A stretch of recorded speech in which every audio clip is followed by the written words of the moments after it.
빅피처를 그려라라는 책을 통해 저는 한때 화제가 되었던 일본 어린이 재단의 공익 광고를 접하게 되었어요. 그 내용은 이렇습니다. 초등학교 미술 시간이었어요. 선생님은 학생들에게 자신이 그리고 싶은 동물들을 자유롭게 그려보라고 말했어요. 어떤 아이들은 애니메이션에 나오는 피카츄를 그리고 있었고요. 또 다른 아이들은 자신이 좋아하는 동물들을 그리기 시작했습니다. 그렇게 선생님은 아이들을 지켜보며 여유롭게 책상 사이를 지나다니며 아이들을 지도하고 있었습니다. 그러다가 이상한 그림을 그리는 한 아이에게 주목하게 돼요. 하얀 도화지에 온통 까만색 크레파스로 시커멓게 칠하는 아이를 보게 된 것이죠. 아이는 멈추지 않고 계속해서 다른 도화지에 또 다른 도화지에 이렇게 온통 검은색 크레파스만으로 수없이 채웁니다. 그림 같지 않은 까만 종이만을 계속 만들어내는 아이를 보면서 선생님은 걱정이 되기 시작했습니다. 선생님은 아이의 부모님을 만나 대화를 한 후 정신과 의사들을 또한 찾아가 상담했습니다. 그리고 이후 아이는 정신병원에 보내집니다. 아이는 정신병원에서도 계속해서 저렇게 까만 그림을 계속 그려만 갔습니다. 이것을 지켜보는 모든 어른들의 마음에는 걱정이 쌓여만 가고 있었어요. 선생님은 그 아이를 걱정하며 그 아이의 책상에 앉아 아이를 생각하기 시작했습니다. 그러다 우연히 선생님은 아이의 책상 서랍에서 퍼즐 한 조각을 발견하게 됩니다. 그와 같은 시각에 병원에서도 간호사가 아이가 그려놓은 그림들을 보며 하나씩 맞춰보기 시작합니다. 퍼즐 한 조각이 시작이 되어 불현듯 무엇인가를 깨달은 어른들은 아이의 그림들을 잇대어 퍼즐 맞추듯 맞추기 시작했습니다. 모두는 그림이 서로 연결되어 있다는 것을 깨닫게 되었어요.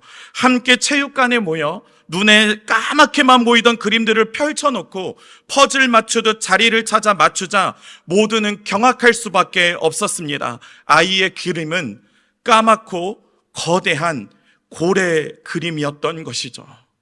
아이는 도화지 한 장에 채울 수 없는 이 거대한 고래의 이 거대함을 표현하기 위해 그렇게 열심히 까만 그림을 그려갔던 것입니다.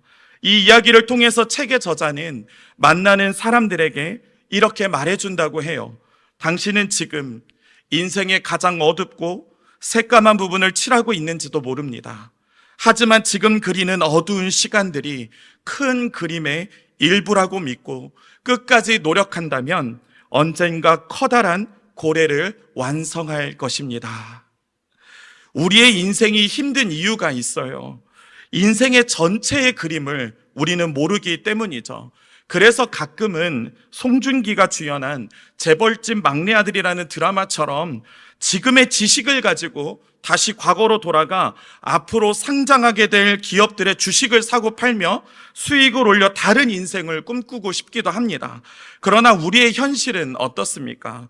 마치 아이의 새까만 그림 한 조각처럼 처해진 그 순간순간을 살아가고 있지 않나요? 그러나 우리가 기억해야 하는 것은 까맣기만 했던 그림 한 조각들이 아이의 손을 통해서는 거대한 검은 고래로 변화되고 있었다는 것이죠. 우리도 아이의 그림의 한 조각처럼 한 순간을 살아가지만 그 그림을 완성해 가실 하나님이 저와 성도님들과 함께하고 계신다는 것입니다. 오늘 본문에도 보면 자신의 인생의 도화지에 까만 색칠만 칠해지고 있는 요셉을 우리는 만나게 돼요. 왜 내 인생의 도화지는 자꾸만 까맣게만 칠해지고 있는지 그는 이해할 수가 없었습니다. 그래서 그도 15절에서 이렇게 고백하는 것입니다. 나는 히브리 땅에서 끌려온 자요 여기서도 옥에 갇힐 일은 행하지 아니하였나이다. 자신과 상관없이 형들에 의해서 이곳에 보내졌고 자신은 아무런 잘못을 하지도 않았는데 지금 옥에 갇혀 있다고 자신의 심정을 토로하고 있는 것이죠.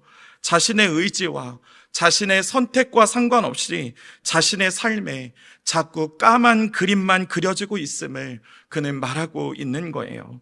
사랑받는 아들에서 노예로, 노예에서 수감자로 자신의 인생에 자꾸 까만 그림만 그려지니 아무리 요셉이라도 얼마나 답답했겠습니까? 아무리 꿈이 있어도 고난이 계속되면 누가 한결같을 수 있을까요? 그 심정이 고스란히 드러나고 있는 것이죠. 그래서 요셉도 순간 술 맡은 관원장에게 이런 부탁을 하게 되는 거예요. 우리 본문 14절을 같이 읽어보겠습니다. 당신이 잘 되시거든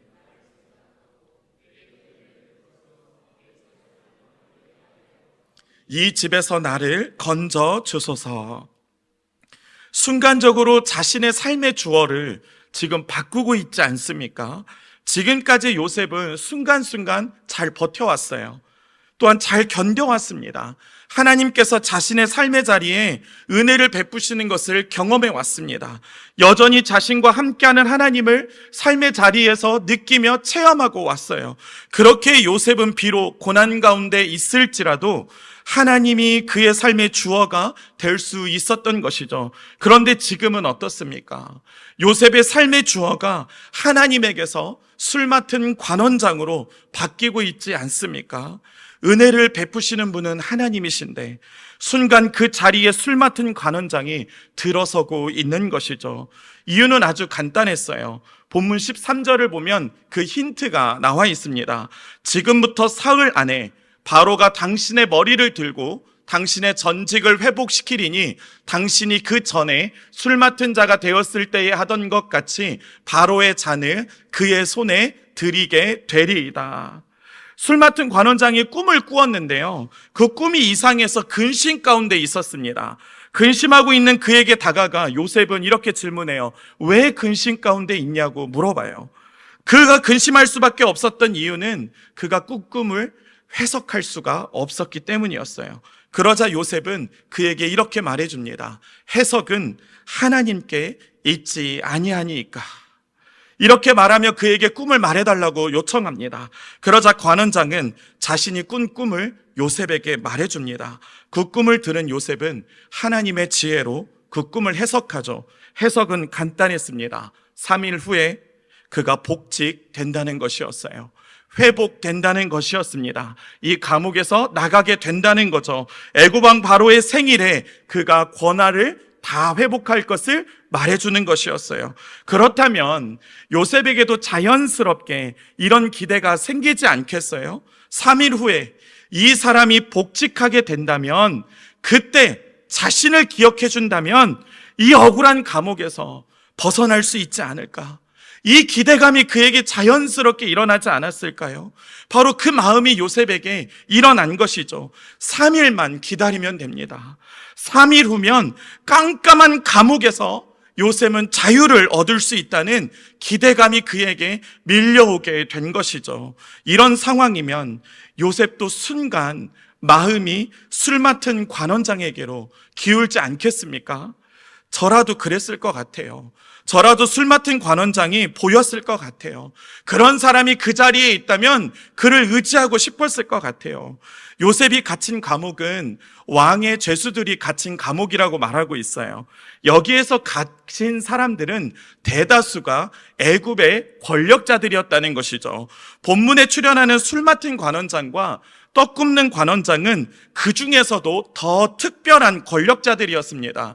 왜냐하면 고대 사회는 왕들이 독살 위험에 노출되어 있었습니다. 그렇기에 자신의 음식과 마시는 음료, 그리고 술을 맡겼다는 것은 자신의 생명을 맡긴 것과 같은 것이기 때문이에요. 그러므로 이 둘은 왕의 최측근 중에 측근에 있었다는 것이죠. 그러면 3일 후에 술 맡은 관원장이 복권된다는 것은 바로 왕의 곁에서 그가 다시 서 있게 된다는 거예요.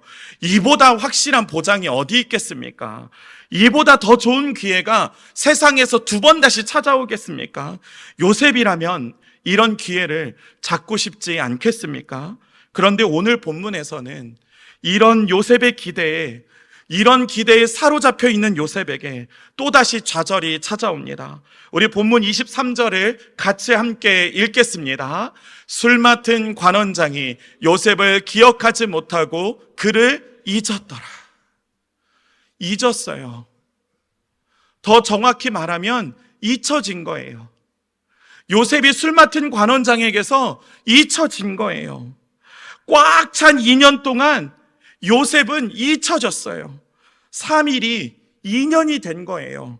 사실 우리는 성경을 통해서 그 기간이 얼마였는지 알기에 이렇게 말할 수 있지만 요셉의 입장에서 보면 얼마나 답답했겠습니까? 3일이 2년이 될지 20년이 될지 요셉은 모르는 상황이었어요. 언제 끝날지 모르는 까만 그림들만이 그의 삶 앞에 가득했을 뿐인 것이죠. 바로 이 지점입니다. 이 지점이 믿음이 있는 사람과 없는 사람이 나뉘는 지점이에요. 우리는 여기서 하나님을 볼 수 있어야 합니다. 우리는 모르지만 누구는 알고 계십니까? 하나님께서는 알고 계신다는 것이죠. 요셉이 꿈을 해석할 수 있었던 이유도 하나님에게서 나온 거예요. 해석은 하나님께 있습니다 라는 이 고백이 이제는 지금 누구를 향하고 있는 거예요? 요셉을 향하고 있었던 것이죠. 술 맡은 관원장을 의지하려 했던 요셉이 이 시간을 통해서 다시 하나님에게로 자신의 시선을 바꾸는 시간이었던 것입니다. 해석은 하나님에게 있다고 말한 요셉이 사람을 의지하고 있었어요. 사람의 지혜와 사람의 힘을 의지하고 있었던 것이죠. 그래서 하나님은 다시 요셉으로 하여금 해석은 하나님에게 있음을 훈련시키고 계셨던 것입니다. 주만 바라보는 주바라기 신앙인으로 변화시키고 계셨던 것이죠. 그렇습니다. 사랑하는 성도 여러분, 우리가 삶에서 만나는 수많은 일들과 수많은 상처들과 다 이해할 수 없는 상황들은 우리를 주만 바라보게 하는 주바라기 신앙인으로 변화시켜가는 하나님의 섭리 안에 있는 시간이라는 것이죠. 우리가 보기에는 우리의 삶에 자꾸 까만 그림들만 늘어나는 것처럼 보이지만 하나님은 우리의 그 그림들을 모아 거대한 검은 고래로 만들어가고 계신다는 것입니다. 그렇게 우리에게 필요한 것이 무엇입니까? 검은 고래가 우리 눈에는 보이지 않지만 그 그림을 완성해 가실 하나님을 신뢰하며 오늘을 믿음으로 걷는 것이죠. 믿음이란 나는 다 볼 수 없지만 나를 아시는 하나님께서 나의 인생의 그림을 완성해 가신다는 것을 신뢰하는 것을 말합니다. 이 믿음이 우리로 하여금 하나님을 바라볼 수 있게 하는 능력이라는 것이죠. 이 믿음을 가지고 온전히 주님을 바라보며 우리에게 주어진 오늘을 믿음으로 걸어가는 저와 성도님들이 될 수 있기를 주님의 이름으로 축복합니다. 저 때는 군대에 가면 6주간의 훈련을 마치고 그 군대 얘기와 축구 얘기 싫어하는 거 잘 아는데 오늘만 할게요. 네, 6주간의 훈련을 마치고 자신이 소속될 자대에 배치를 받게 돼요. 모든 훈련을 마치고 저도 자대로 배치받게 되었습니다. 육궁 트럭이라는 큰 트럭에 실려져서 그냥 자대로 보내지는 거예요. 너무나 긴장한 상태로 앞으로 군생 활동안에 지낼 부대에 도착해서 매일매일 긴장된 상태에서 자고 긴장된 상태에서 일어날 수밖에 없었습니다. 왜냐하면 자리를 피고 접는데 3초밖에 안 줘요. 어떻게 자리를 펴고 들어가는데 3초밖에 안 걸릴 수가 있겠습니까? 그래서 취침 시작하면 바로 펼쳐서 이불 속으로 들어가는데 딱 3초 걸려야 됩니다. 안 걸리면 다시 한 대 맞고 일어나야 돼요. 그래서 다시 또 훈련을 하는데 매일 긴장되는 연속 속에서 자고 일어나는 것이 저의 매일이었습니다. 그렇게 며칠이 지나서 한 고참이 갑자기 저를 불러내서 일으켜 세웠어요. 그리고 제게 이렇게 명령했습니다. 이완규, 그래서 제가 이병, 이완규 이렇게 하면서 나갔습니다. 한쪽은 눈을 감고 한 손에 주먹을 쥐고 다른 쪽 눈에 가져다 대. 그러면 이렇게 되는 거예요. 그러면서 이제 뭐라고 하냐면 뭐가 보여? 그러면 아무것도 안 보입니다. 그러면 이제 뭐라고 하시냐면 새끼손가락을 올려. 그러면 올렸습니다. 뭐가 보여? 그러면 아무것도 안 보입니다. 그러면 다시 하나씩 올려 하면서 툭툭툭 올렸는데 보이겠습니까? 안 보이죠. 그래서 뭐라고 하냐면 뭐가 보여? 그래서 아무것도 안 보입니다. 그랬더니 마지막 하시는 말씀이 이게 너의 군생활이야. 이렇게 말씀하시는 거예요. 그때 그 말을 듣고 군생활 쉽지 않겠다. 언제 이곳을 나가게 질지, 언제 나에게 그 시간이 찾아올지, 정말 제대라는 것이 있을 수 있을까라는 생각과 함께 앞이 깜깜해지기 시작했어요. 너무나 절망적이었죠. 그 모습을 지켜보던 멀리서 웃고 있던 병장이 갑자기 이렇게 한마디 던집니다. 그렇다고 너무 걱정은 하지 마. 국방부 시계도 돌아간다. 네, 제게는 국방부 시계는 가지 않는 것처럼 여겨졌어요. 제게만 멈춘 것 같았거든요. 그런데 그 선임의 말은 얼어붙은 시계가 눈 녹듯 녹아 멈춰진 저의 시계가 다시 작동하는 역사가 되었기 때문이에요. 제게도 시간은 흐르고 제게도 제대의 영광이 찾아올 것을 소망으로 보게 된 것이죠. 그 한마디가 깜깜했던 저의 군 생활에 빛이 되었습니다. 아직 가지 않은 시간이지만 이미 제게 올 시간으로 저는 받아들이게 된 것이죠. 어떤 사람은 저로 하여금 절망을 안겨주었지만 어떤 사람은 제게 절망을 소망으로 바꾸어 주었어요. 삶에 대해 어떤 해석을 가지고 있는지에 따라 어떤 사람은 다른 사람에게 절망을 주는 사람이 있는가 하면 또 다른 어떤 사람은 절망 가운데 있는 사람에게 소망을 주는 사람이 된다는 것이죠. 저와 성도님들은 그리스도인들입니다. 그리스도인들은 말씀의 해석을 가지고 있는 자들이에요. 요셉은 돈으로, 권력으로, 세상의 어떤 것으로 사람을 도운 사람이 아니에요. 요셉은 말씀의 해석으로 사람을 도운 것입니다. 세상의 것으로 세상을 섬긴 것이 아니라 말씀의 해석을 들고 세상으로 나아가 세상을 섬긴 사람이 바로 요셉이었다는 것이죠. 말씀이 무엇입니까? 말씀은 곧 예수 그리스도입니다. 요한복음 1장 1절 말씀을 우리 같이 함께 읽어보겠습니다. 태초에 말씀이 계시니라.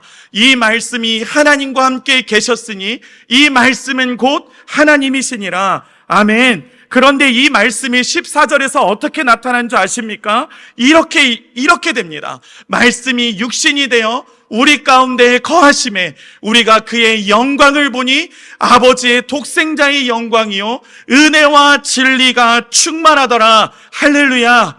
말씀이 육신이 되어 이 땅에 오신 분이 누구십니까? 바로 저와 성도님들을 위하여 십자가에서 달려 죽으신 바로 그 예수 그리스도라는 것이죠. 우리는 성경 어디를 읽어도 예수 그리스도를 읽어야 됩니다. 우리는 성경 어디를 보아도 예수 그리스도가 보여야 됩니다. 무슨 말입니까? 성경은 예수 그리스도로 풀려야 한다는 것이죠. 그럴 때 우리는 말씀의 해석으로 이 세상을 섬길 수 있게 되는 것이에요. 베드로가 성전 미문에 있는 걷지 못하는 한 사람을 봤습니다. 구걸을 하는 한 사람을 봤어요. 그 사람을 볼 때 베드로는 무엇을 했나요? 사도행전 3장 6절 말씀을 보면 이렇습니다. 우리 같이 함께 읽겠습니다. 베드로가 이르되 은과 금은 내게 없거니와 내게 있는 이것을 내게 주노니 나사렛 예수 그리스도의 이름으로 일어나 걸으라 하고 할렐루야. 예수 그리스도의 이름을 주었습니다. 은과 금을 준 것이 아니에요. 예수님의 이름을 주었습니다. 예수 그 이름이 능력이기 때문이죠. 베드로가 물질로 부하기 때문에 그를 도와준 것이 아니에요. 부족한 것이 없기 때문에 그를 도와준 것도 아닙니다. 베드로에게는 예수 그리스도 그 이름이 있기 때문에 그 사람을 도와줄 수 있었던 것이죠. 이 말은 무엇을 말해줍니까? 베드로는 예수 그리스도의 삶의 해석을 가지고 있었던 거예요. 예수 그리스도의 해석을 가지고 세상을 섬겼던 것이죠. 우리에게는 예수 그리스도 그 이름이 있습니다. 그 이름이 우리의 삶의 모든 삶의 해석의 시작이며 결론이어야 한다는 것이죠. 예수 그리스도 그 이름의 해석을 가지고 세상을 섬기며 다른 사람들에게 예수 그리스도 그 이름의 능력을 경험하게 하는 복된 저와 성도님들이 될 수 있기를 주님의 이름으로 축복합니다.